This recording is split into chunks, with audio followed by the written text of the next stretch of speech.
Thank you, Madam Chair. And Secretary Vilsack, welcome back. And I want to commend you and your staff over at USDA for committing to implement this Farm Bill in a very quick manner and very professional manner.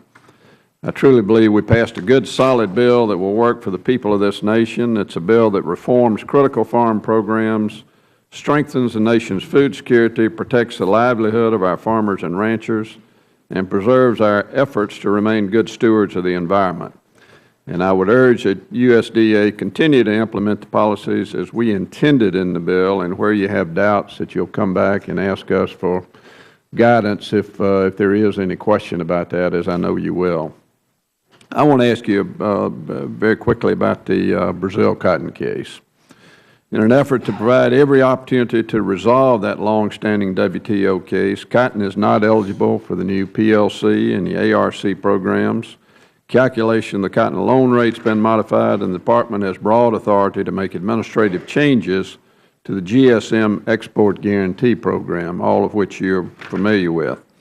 Has the Administration had an opportunity to consult with Brazilian officials since the enactment of the farm law? And assuming you have, what has been the reaction of Brazil to the implementation of these provisions?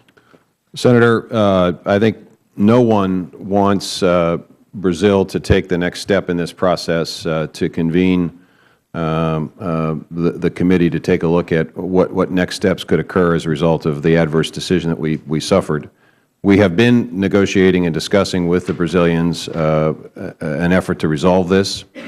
I think that there has been headway in terms of the GSM program.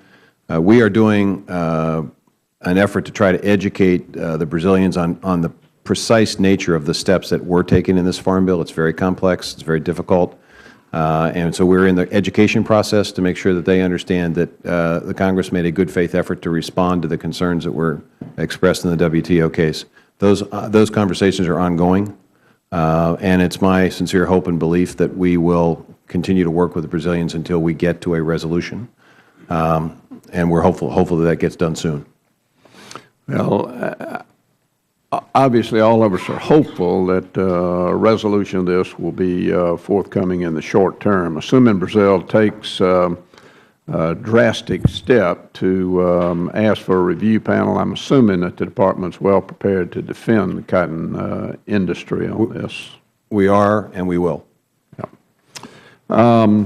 Let me ask you for just a minute about TFAP.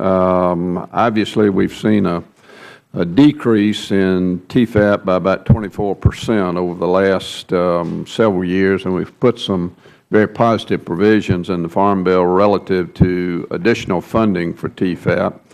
America's farmers are deeply committed to helping their local communities and obviously serving those in need, and particularly through the food banks. In Georgia, for example, farmers have donated more than 2 million pounds of produce, and many more have pledged to donate additional loads of produce.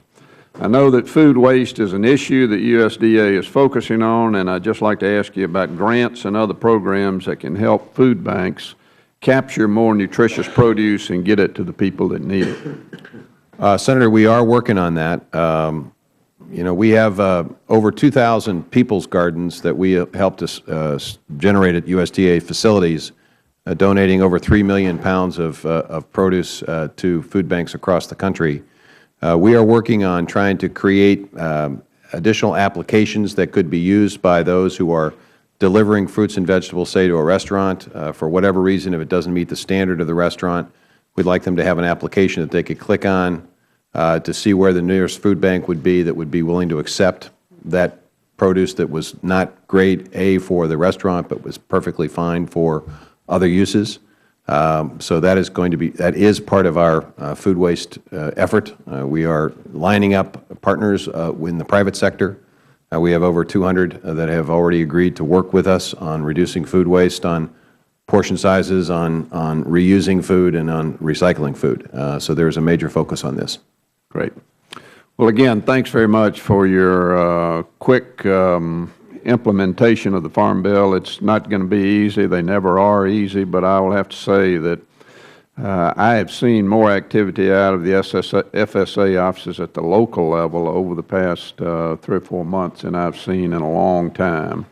And they have really done a good job of working with commodity groups to bring our farmers together to explain the Farm Bill in advance of sign-up deadlines. And that's the type of professional implementation that we needed, and it looks like it's happening. So thanks to you and your staff. It may be because we put a Georgian in charge of the oversight. I didn't want to get to that, Mr. Secretary, but obviously she's doing one hell of a job, and I'm glad that No doubt about it. you have her there with you. So thanks to both of you. I thought that's where you were headed, Senator Chambliss. So, and I couldn't agree more. Couldn't agree more.